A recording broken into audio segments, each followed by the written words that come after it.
So this Saturday, I'm going to detach him from my coattails, and no one's going to ever care about him anymore. Why did it take so long to make this fight? Because he had to get the EPO out of his system. You know, after the Tyron Woodley versus his Marty Fake Newsman fight, Dana came up to me and said, "You're next, I promise you, no matter what."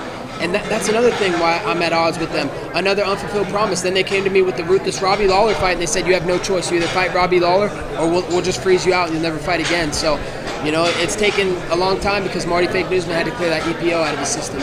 Those EPO accusations you've made quite a bit. I mean, can you tell us what information that you have that we don't? Because obviously he hasn't failed a USADA test, at least that we know of. I mean, we're not aware of anything like that.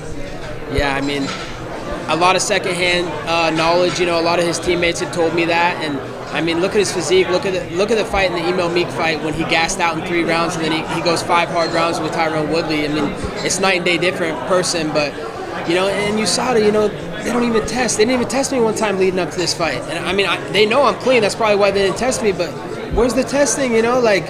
I mean, I love USADA, I love Jeff Nowinski, but come on, guys, let's be honest. USADA works for the UFC, so you really think that the UFC is gonna pull a main event or test a guy that could potentially fail their test and ruin their business?